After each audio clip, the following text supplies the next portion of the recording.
It's like I'm going through one myself, you know. And it's not easy, man. You can see it on my face, it's all on my scalp. I mean, hey, I'm gonna be real with you. I ain't got nothing to hide. I'm laying myself bare, you know.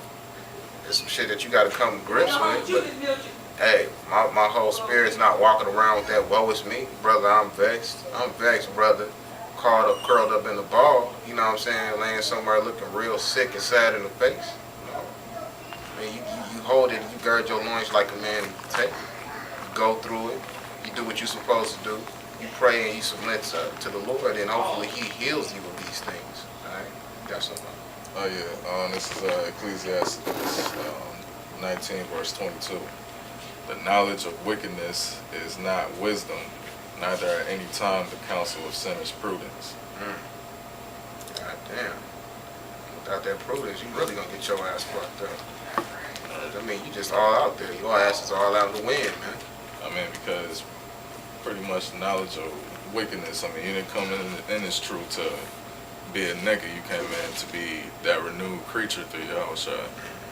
Not to be on the same shit when you was out in the world trying to get over on people. Or whatever it was that it may be.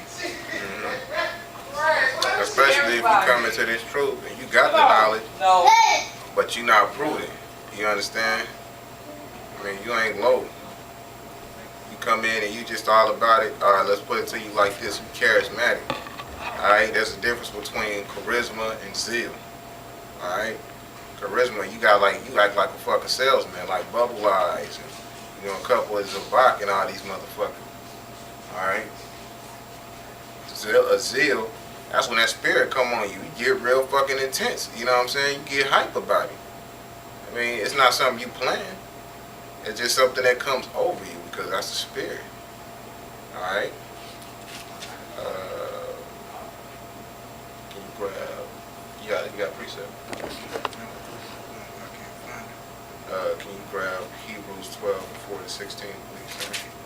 And can you please grab 1 Corinthians 11 and 31 to 32?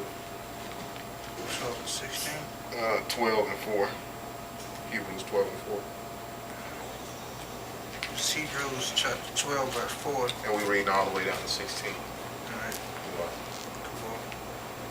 Ye have not resisted, Salaki, ye have not yet resisted unto blood, striving against sin, and ye have forgotten the exhortation which speaketh unto you as unto children. My son, despise not thou the chastening of the Lord, nor faint when thou art rebuked of him. When you rebuked him, you can't be all faint, ready to fall out. You a son, not his daughter. And read that part one more time at the top verse that you read. You have not resisted. Ye have not yet resisted unto blood, striving against sin. I mean, that's who is our example? Yahushua is our example. Right now, I mean, pretty much you ain't even been through that level of shit yet. You're only going through small trials right now. The hard part is only right around the corner. The time of Jacob's trouble. And it says the servant is not no greater than his master. You know? So there ain't no easy way out of this. Coming into this truth, expect that heavy shit. Expect it. I'll tell you right now, it's going to be something to really turn you inside out. But, I mean, you know, great tribulation worketh patience. Oh, no. Go ahead, keep reading. Where you at right now? Verse 6. Go ahead. For whom the Lord loveth, he chasteneth, and scourgeth every son whom he receiveth. And that scourge is whip. So you getting whipped. I mean, that's what you do to your children. You whip their ass when they get out of line. That's what he's doing to us. Go ahead. If ye endure chastening, Yahweh dealeth with you as with son. But what son is he whom the Father chasteneth not? So if you can't endure through this chastening, you're going to take your ass back out to the world like the brother read. Alright? You take your ass out to the world, you really going to get fucked up. You might get a little bitch, a little car, get your consolation prize, but you're still going to get jacked up, man. And that jacking up is the worst one of all. And that's that nuclear fire. That's if you get saved to the end, another nigga to come spray your ass up or something, you know? Go ahead on. But if ye be without chastisement, whereof all are partakers, then are ye bastards and not sons. Therefore we have had fathers of our flesh which corrected us, and we gave them reverence. Shall we not much rather be in subjection unto the Father of spirits and live? For verily, for a few days, for they verily for a few days chastened us after their own pleasure, but he for our profit, that we might be partakers of his holiness. Now no chastening for the present seemeth to be joyous, but grievous. Nevertheless, afterward it yielded the peaceable fruit of righteousness unto them which are exercised thereby. There it is. You yield that fruit by going through all of that hard stuff, by getting fucked up, and you burden your loins and taking it like a man. You are able to yield that fruit. Without that, you wouldn't yield fruit because you'd be complacent. All right, you'll hit that plateau effect, and if you're not rising and getting higher in this truth, pretty much that plateau effect only means you getting lower. This is a race. You're not supposed to stand still. Alright? Paul said he runneth as a man that beateth. He beateth himself. Hey, you're going to get fucked up for this, man. You have to. You have to be. Because that's what produces the very thing that produces fruit. Alright? Beat up that soil to plant that seed. You have to. You got to plow that soil just to plant that one seed to get that fruit. That's what the Lord is doing with us. Continue on. Wherefore lift up the hands which hang down and the feeble knees, and make straight paths for your feet, lest that which is lame be turned out of the way, but let it rather be healed. Follow peace with all men and holiness, without which no man shall see the Lord, looking diligently, lest any man fail of the grace of Yahweh, lest any root of bitterness springing up trouble you, and thereby many be defiled. Hey, you get bitter because you're going through these things, and your feeble knees and your arms, and you walking in these fucked up paths. That bitter heart will turn into stone, and guess what? You walking around with that bitter heart, ain't nobody going to be around you. And you'll also get fucked up for that foolishness because you're not taking it like a man. And go ahead up. Lest there be any fornicator or profane person as Esau, who for one morsel of meat sold his birthright. That's good right there. That right there, Esau's a fucking idiot. You know, he didn't consider what he was doing because he said, well, nah, this is also business of prophecy. Right, you show lack of patience, you show lack of faith. Yeah. You know? Come on, man. Well, with this birthright profit me, I'm hungry at the point to die. But instead of turning the Most High and send your prayers up to him, this motherfucker had to eat that raw ass pottage, man. And gave up his birthright and was mad about it to this motherfucking day. Stupid motherfuckers. You'll be a fucking idiot. I got a quick precept. This is Proverbs chapter 13, verse 24. He that spareth the rod hateth his son, but he that loveth him chasteneth him betimes. That's good right there. Because what happens when you don't chastise your son, you know, he gonna become willful. Yep. He just gonna be doing shit. This will be doing it. Smash and pace. Bust a fucking TV with a hammer. Right, and then he's not instructed on the right way nor punished for doing the wrong thing. Exactly. Or when he gets older, he's gonna be doing all manner of wickedness that you don't even know about. And guess who's gonna catch a lot of that shit? Your ass is. Because he'll fuck around and kill your ass. Mm-hmm. If he don't do it directly, that stress will.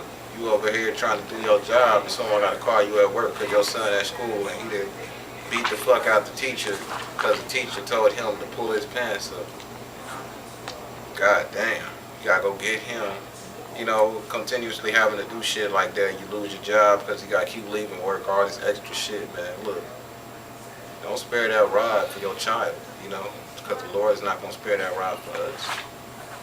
If he if he's, you know, dealing with you. Exactly. You gonna be that redheaded stepchild quick. I don't give a fuck about that motherfucker. I got my son right here, you know. That nigga crazy as hell. Fuck him, man. It's right here.